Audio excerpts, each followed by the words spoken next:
ایمان والو اپنے آپ کو اور اپنی اولاد کو جہنم کی اس آگ سے بچاؤ جس کا ایندھن انسان اور پتھر ہے۔ اللہ اکبر، اللہ اللہ۔ قرآن کیا کہہ رہا ہے؟ اب میرے بھائیوں کی اور بہنوں کی توجہ چاہتا ہوں۔ قرآن کہتا ہے اے ایمان والو اپنے آپ کو اور اپنی اولاد کو جہنم کی آگ سے بچا لو۔ یہ جہنم کی آگ کیا ہے؟ تو قرآن کہتا ہے وَقُودُهَا النَّاسُ وَالْحِجَارَةُ، جس کا ایندھن انسان اور پتھر ہے، یعنی وہ لکڑیوں سے نہیں سلگائی گئی، یعنی وہ کوئلوں سے نہیں سلگائی گئی، بلکہ اللہ اللہ جہنم کی آگ پتھر سے اور انسانوں سے سلگائی جائے گی۔ اللہ کے حبیب غیبدہ نبی صلی اللہ علیہ وآلہ وسلم کا فرمان سنو۔ جہنم کیا ہے؟ جہنم کی آگ کیا ہے؟ جہنم کے دہکتے ہوئے شعلے کیا ہے؟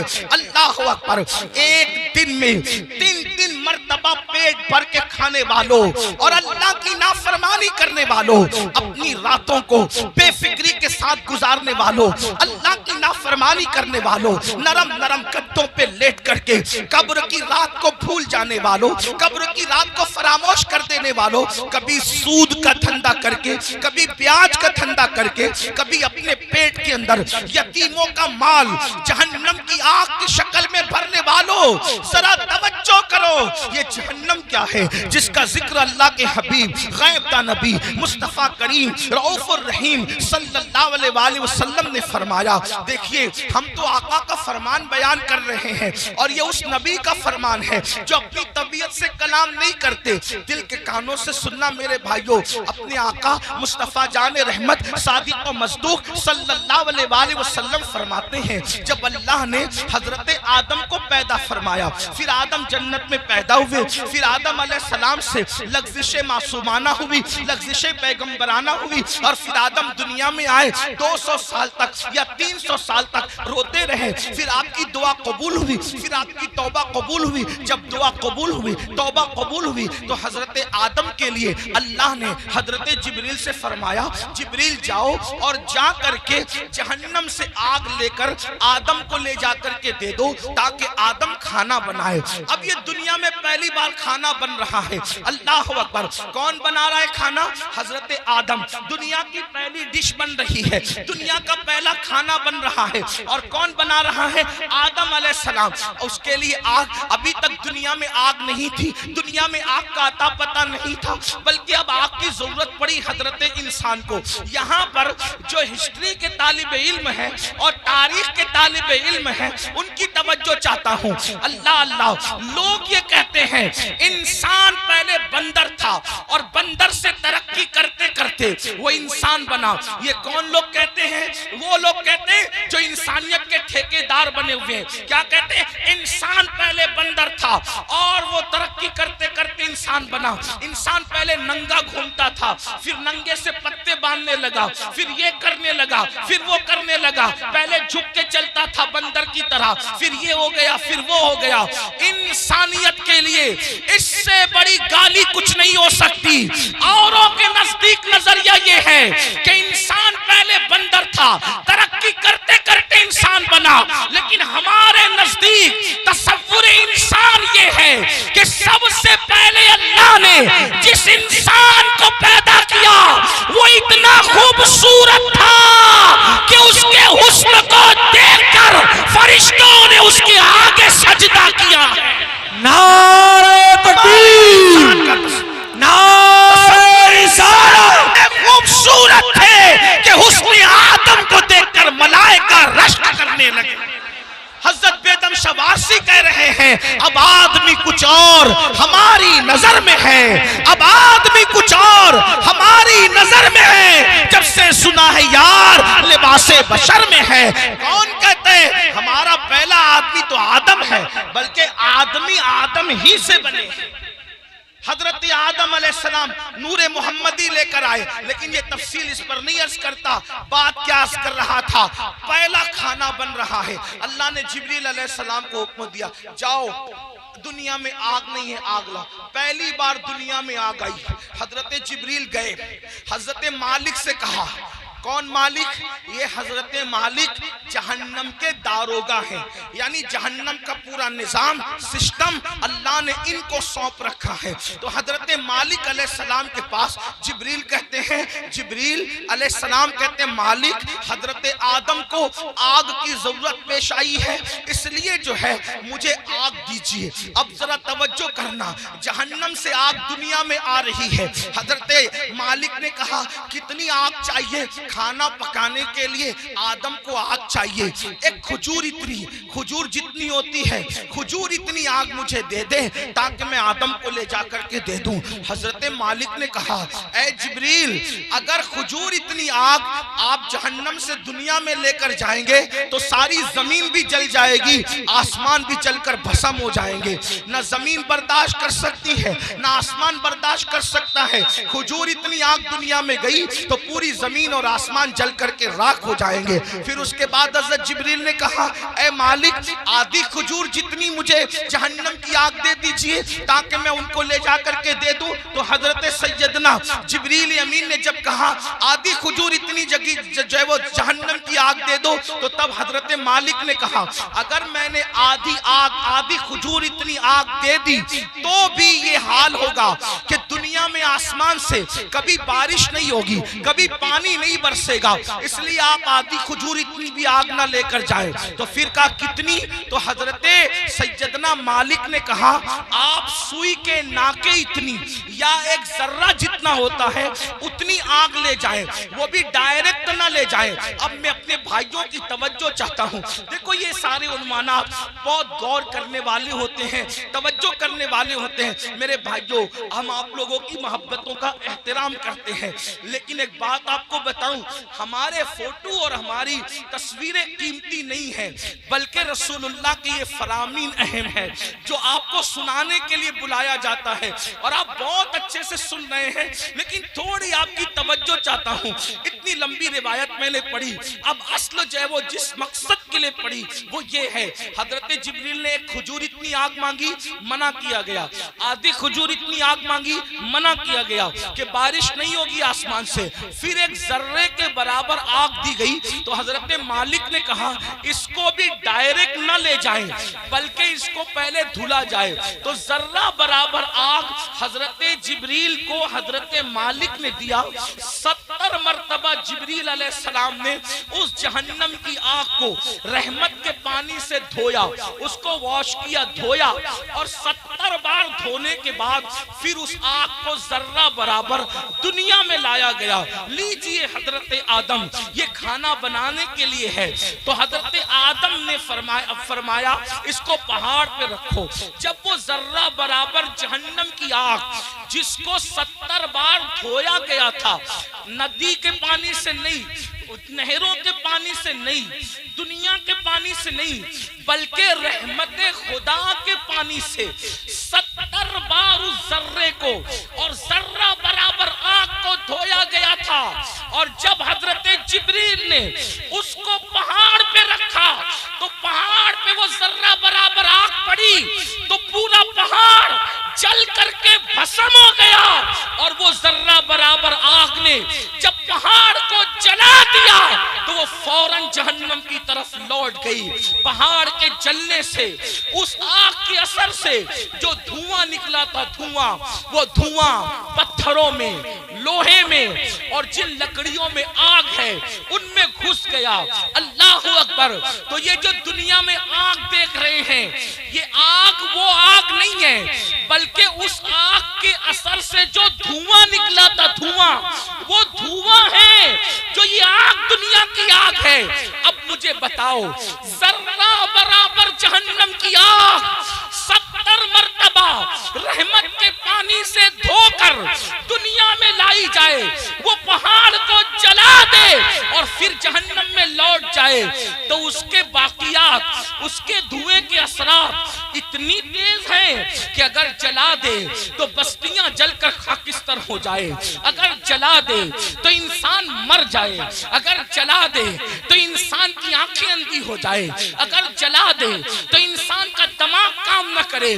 مجھے بتاؤ، 70 مرتبہ رحمت کے پانی سے ذرہ برابر آگ پر یہ اثر ہے تو وہ جو جہنم کی پوری پوری آگ ہے اس کا کیا حال ہوگا، اس کا کیا اثر ہوگا۔ اب اللہ اسی آگ سے بچنے کا حکم دے رہا ہے، اے مومنو، میرے محبوب کے غلاموں، میرے محبوب کا نام لینے والوں، میرے محبوب کا کلمہ پڑھنے والوں، اپنے آپ کو اس آگ سے بچاؤ۔ آپ مجھے بتائیں، جب یہ جہنم کی آگ کا دھواں ہے جو دنیا کی آگ ہے، ہم اس کو برداشت نہیں کر سکتے، تو وہ جہنم کے دہکتے ہوئے شعلے، وہ جہنم کے بھڑکتے ہوئے شعلے جس کے بارے میں حدیث پاک میں آیا ہے 3000 سال تک کے اس کو جلایا اور دہکایا گیا ہے۔ اب جہنم کی آگ مکمل سیاہ ہے، مکمل کالی ہے، اب وہ کس کے لیے ہے؟ آئیے اب ترتیب وار کچھ لوگوں کا ذکر سن لے۔ اللہ اللہ، کاش اپنی کمزوریوں پہ رحم کر کے، کاش اپنی کمزوریوں پہ رحم کر کے ہم اپنے آپ کو جہنم سے بچانے کی فکر کرتے، اپنے بچوں کو جہنم سے بچانے کی فکر کرتے۔ آئیے میں ایک حدیث پڑھتا ہوں، طویل حدیث رسول پاک صاحب لولاک سیاح افلاق صلی اللہ علیہ وآلہ وسلم کی۔ اللہ اکبر، آج بہت سارے جرائم، بہت سارے گناہ ہمارے سماج میں بڑھتے جا رہے ہیں۔ ان میں سے ایک گناہ کیا ہے؟ فلم دیکھ کر، سیریل دیکھ کر، پکچر دیکھ کر لڑکے اور لڑکیوں میں آپس میں افیئر کا معاملہ جگ رہا ہے۔ اور اب شاید ہی کچھ بچے اور بچیاں ایسے ہوں گے کہ جو افیئر سے محفوظ ہیں، الا ماشاءاللہ۔ اور اس کے بعد پھر یہ افیئر کے معاملات، افیئر کی داستان انسان کو زنا تک لے جاتی ہے۔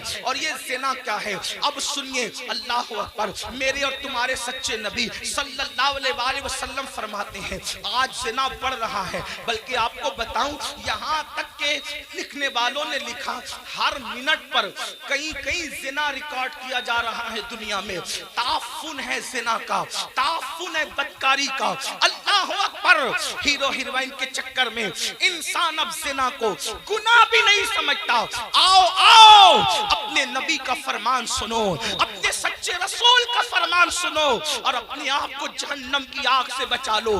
اللہ کے سچے نبی، غیب کا نبی صلی اللہ علیہ وآلہ وسلم فرماتے ہیں کہ جب قیامت کے دن زانیوں کو میدان محشر میں لایا جائے گا، اللہ اللہ، اللہ کرے کسی کو یہ گناہ نہ کرے، اور اگر کسی نے کی ہو تو وہ جلد سے جلد توبہ کرے، اس گندگی سے نکلے۔ اے میری قوم کے جوانوں، گندی فلمیں دیکھ کر، گندی پکچریں دیکھ کر کس میں ڈوبے جا رہے ہو؟ اللہ اکبر، زنا کے بارے میں تمہارے اور میرے سچے نبی صلی اللہ علیہ وآلہ وسلم ارشاد فرماتے ہیں کہ جب زانیوں کو قیامت کے دن میدان محشر میں لایا جائے گا تو پورا میدان محشر ان زانیوں کو پہچان لے گا، یعنی جنہوں نے دنیا میں زنا کیا ہے، محشر ان کو پہچان لے گا۔ اور وہاں پر یہ جلسے اتنا مجمع نہیں ہوگا، 1000 2000 10,000 لوگ نہیں ہوں گے، 1,00,000 2,00,000 10,00,000 لوگ نہیں ہوں گے، کروڑ 10 کروڑ لوگ نہیں ہوں گے، ارب 10 ارب لوگ نہیں ہوں گے،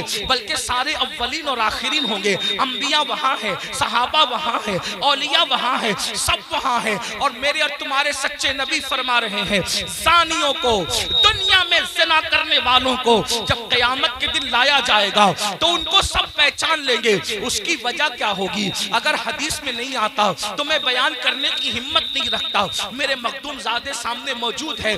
اس طرح کے عناوین جو ہے میں محفل کے اندر کہنے سے احتیاط کرتا ہوں، لیکن جب دل ٹوٹتا ہے اور قوم جو ہے جس آگ میں جل رہی ہو اور پھر رسول اللہ کا فرمان ہو، تو پھر میں حیا کے پردے میں آپ کے دلوں کے دروازے پر یہ بات ضرور رکھ دینا چاہتا ہوں، سنو سنو، زنا کے اڈوں کی طرف جانے والے جوان، یقیناً یہاں جو لوگ موجود ہیں وہ ایسے نہیں ہیں، لیکن آپ کو مخاطب کر کے ان تک خدا کے بندوں تک آواز پہنچانا ہے جو اس آواز کے مستحق ہیں، ان بچیوں تک آواز پہنچانا ہے جو ان آواز کے مستحق ہیں۔ سنو، اللہ کے رسول سچے نبی فرماتے ہیں کہ زانیوں کو جب قیامت کے دن لایا جائے گا تو پورا محشر ان کو پہچان لے گا۔ پہچاننے کی وجہ کیا ہوگی؟ آقا فرماتے ہیں ان کی شرمگاہوں سے اتنی گندی بدبو آئے گی، اتنی خطرناک بدبو بدبو آئے گی کہ میدان محشر ان کی بدبو کو دیکھ کر ان کو پہچان لے گا.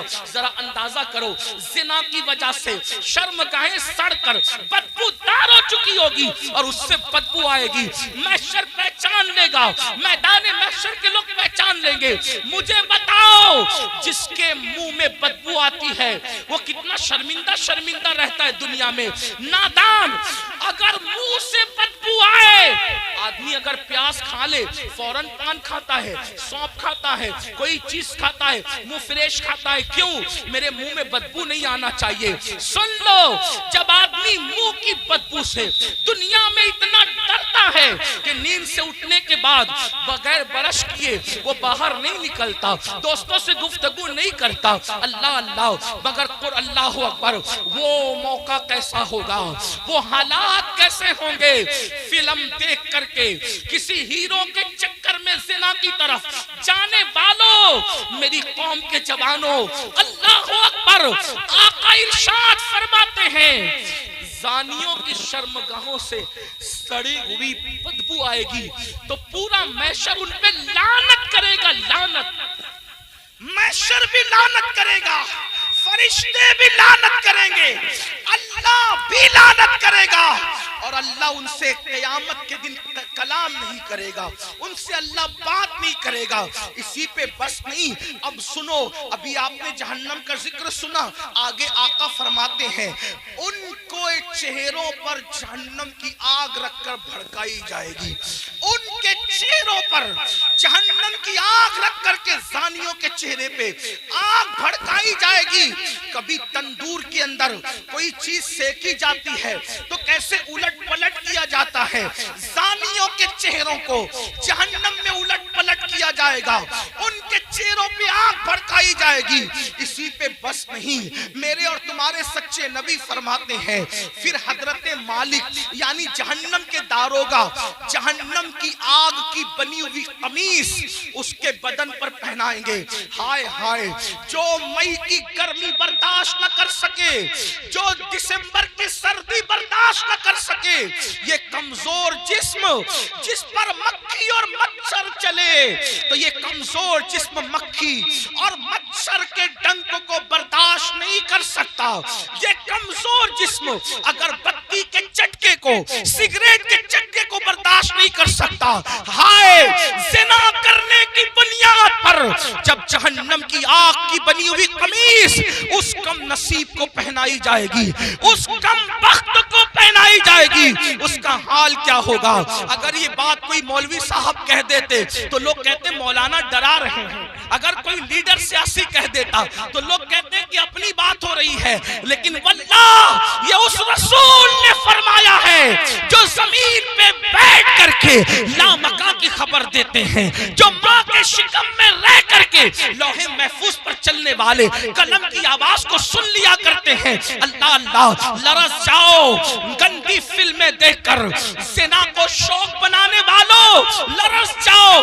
آگ کی قمیص جب ان کو پہنائی جائے گی تو وہ تڑپیں گے, وہ بلکیں گے. اسی پر بس نہیں بلکہ تمہارے اور میرے سچے نبی مصطفیٰ کریم رؤوف الرحیم صلی اللہ علیہ وآلہ وسلم فرماتے ہیں اس کے بعد حضرت مالک فرشتوں کو کہیں گے, جو جہنم کے فرشتے ہیں ان سے کہیں گے ان زانیوں کی آنکھوں میں آگ کی سلاخیں ڈال دو, ان جہنمیوں کی آنکھوں میں آگ کی سلاخیں ڈال دو.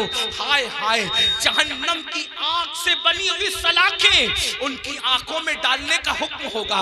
حضرت مالک کہیں گے یہ زانی لوگ حرام دیکھتے تھے اپنی آنکھوں سے, حرام دیکھتے تھے اپنی آنکھوں سے, ان کی آنکھوں میں جہنم کی آگ کی سلاخیں پھیر دو. تھوڑا غور تو کرو, اگر یہ بات کسی کتاب میں کسی صرف ایک عام انسان کی لکھی ہوئی ہوتی میں کبھی اتنے اہتمام سے بیان نہ کرتا, لیکن وہ رسول بیان کر رہے ہیں جن کی زبان پر سوائے حق کے کچھ اور جاری نہیں ہوتا.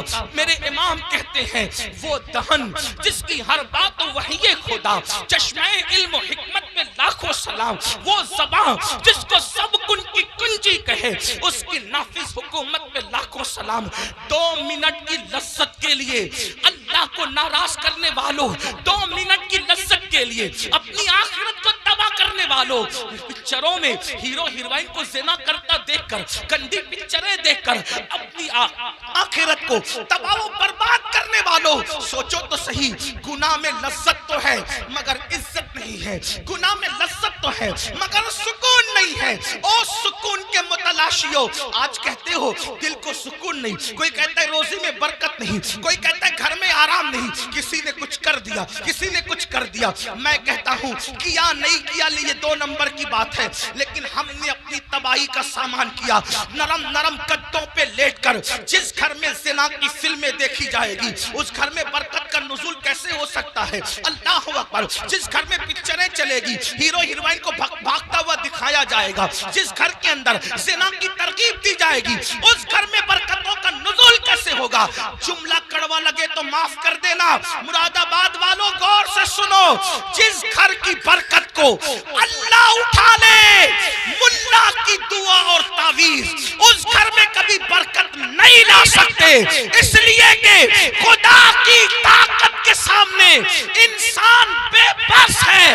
خدا کی شان یہ ہے وہ جو چاہے فیصلہ کرے, وہ جو چاہے فیصلہ کرے, وہ عادل ہے, وہ ظلم نہیں کرتا. انسان بے بس ہے, بے بس. لیکن یاد رکھنا اہل وجاہت کی بات نہیں کر رہا ہوں, ان کی شان الگ ہے, مگر یاد رکھنا ہم جیسے انسان تو بے بس ہی ہے. اللہ اکبر. میرے آقا علیہ السلام کے پیارے دیوانوں, زنا کر کے گھر کی برکت کو ختم کر کے صرف تعویذات کے سہارے اور اللہ اکبر بزرگوں کی دعاؤں کے سہارے گھر میں برکت کے متلاشی ہو, واللہ اللہ نہ چاہے تو پھر گھر میں کوئی برکت نہیں لا سکتا. ہم لوگ اہل توحید ہیں, اہل سنت, صوفیہ کے ماننے والے ہیں. ہمارا عقیدہ یہ ہے خیر ہی و شر ہی من اللہ تعالی, ہر خیر و شر اللہ کی طرف سے ہے. لیکن اللہ اکبر, اب سنو, غور سے سنو, میرے اور تمہارے آقا فرماتے ہیں, حضرت مالک کہیں گے آگ کی سلاخیں آنکھوں میں پھیر دو, آگ کی جہنم کی آگ کی سلاخیں آنکھوں میں پھیر دو. جب آنکھوں میں پھرے گی وہ کمزور آنکھیں, وہ ننھی ننھی آنکھیں جس میں اگر ایک چھوٹا سا تنکا جائے, تنکا, تو آدمی برداشت نہیں, پیاس کے ننھے سے ذرات جائے تو برداشت نہیں کرتا. حتیٰ کہ نیم کا ٹھنڈا سرما لگے تو آنسو ٹپ ٹپ نکلتے. نیم کا سرما جو آنکھ برداشت نہ کر سکے, جب زنا کی وجہ سے اور حرام دیکھنے کی وجہ سے ان آنکھوں میں آگ کی سلاخیں ڈالی جائے گی, کیا بنے گا ان آنکھوں کا؟ اور جب فرشتے آگ کی سلاخیں اس آنکھ میں پھیریں گے تب وہ انسان ان فرشتوں سے کہیں گے ہم پہ رحم تو کرو نا, ہم قابل رحم ہیں, ہم پہ رحم کرو, ایک لمحے کے لیے رحم کرو. وہ کہیں گے ظالم, تو دنیا میں اللہ کی نافرمانی کرتا تھا, زنا کرتا تھا, حرام دیکھتا تھا, اور آج ہم سے کہہ رہا ہے کہ ہم رحم کریں, ہم تو اللہ کے بندے, تو نے نافرمانی کی اللہ کی, ہم نہیں کر سکتے. اللہ کی طرف سے جو حکم ہے ہم وہ ضرور کریں گے. اللہ اکبر. یہ ہے زانیوں کے حوالے سے. یہ تو میں نے اختصار کے ساتھ ایک حدیث پڑھی. میں اپنے جوانوں سے کہتا ہوں آج زنا افیئر کے نام پر بڑھ رہا ہے. میرے بھائیو اس طرف نہ جاؤ, بلکہ نکاح کو اتنا سستا کرو کہ زنا کرنا مشکل ہو جائے, نکاح کو اتنا آسان کرو زنا کرنا مشکل ہو جائے. بڑی معذرت کے ساتھ ظالم معاشرے نے نکاح کو اتنا مشکل کر دیا ہے کہ اب لوگ زنا کو آسان سمجھنے لگے ہیں. نہیں, جس معاشرے میں زنا ہوگا اس معاشرے میں بیماریاں ہوگی, جس معاشرے میں زنا ہوگا اس معاشرے کے اندر بے برکتی ہوگی, جس معاشرے میں زنا ہوگا اس معاشرے میں تباہی ہوگی. جہاں گناہ ہے وہاں فنا ہے. اور ایک بات بھی عرض کر دوں, جو زنا کرتے ہیں اللہ ان کے یہاں عیبی اولاد پیدا کر, عیبی اولاد ان کے گھروں میں اب کسی گھر میں ایبی اولاد دیکھ لو تو قیاس مت لگا لینا کہ اس نے زنا ہی کیا ہوگا، ایسا نہیں. کچھ لوگوں کو بطور سزا ایبی اولاد دی جاتی ہے اور کچھ لوگوں کو بطور امتحان ایبی اولاد دی جاتی ہے. کسی کا امتحان بھی ہو سکتا ہے، جیسے حضرت ایوب علیہ السلام کا امتحان ہوا، اللہ والوں کا امتحان ہوا. تو میرے بھائیوں، زنا کی طرف نہ جاؤ اور نکاح کرو، اور نکاح جلدی کرو. اپنے جوانوں سے کہتا ہوں، اگر گھر والے نکاح کرنے میں تاخیر کرے تو نوجوانوں کو یہ گھر میں عرضی رکھنے کا حق ہے کہ میری شادی کر دو، لیکن حرام کی طرف نہ جاؤ. اور آخری میں بات سمیٹتے ہوئے عرض کروں، اگر ایسا نہیں کیا تو زنا وہ بدترین فعل ہے میرے بھائی، نسلوں تک اس کی سزا ملتی رہے گی. روزی میں برکت نہیں ہو سکتی، روزی میں کبھی برکت نہیں ہو سکتی. چہرے کا نور اٹھا لیا جائے گا، عمر گھٹا دی جائے گی، کئی پناہ نہیں ملے گی. جنہوں نے جوانیوں میں زنا کیا ہے، بڑھاپا اس قدر ان کا دردناک ہے، وہ بستر میں منہ چھپا چھپا کر روتے ہیں، لیکن ان کو موت نہیں آتی. وہ موت مانگتے ہیں، ان کو موت نہیں آتی. جوانی میں پاپ کرنے والے، جوانی میں آوارگی کرنے والے، جوانی میں عیاشی کرنے والے، جوانی میں عیش کرنے والے دردناک زندگی گزارتے ہیں. کوئی پوچھنے والا نہیں رہتا، اس لیے کہ جس کی طرف سے خدا کی نظر رحمت پھر جاتی ہے ان کا کوئی پرسان حال نہیں. اس لیے میرے بھائیوں، آج سے پہلے اگر گندی فلم دیکھی ہو، آج سے پہلے کوئی زنا کا کام کیا ہو، آج سے پہلے کسی لڑکی سے ناجائز تعلقات رکھا ہو، آج سے پہلے کسی لڑکی کو پاپ کی نظر سے دیکھا ہو، آج کی اس محفل میں سچی توبہ کر لو، کیونکہ توبہ کا دروازہ کھلا ہوا ہے اور آج ہی کھلا ہے. جس دن مر جاؤ گے، روح کا جس رشتہ جسم سے ٹوٹ جائے گا، توبہ کا دروازہ ہمارے لیے بند ہو جائے گا. اللہ اللہ. ایک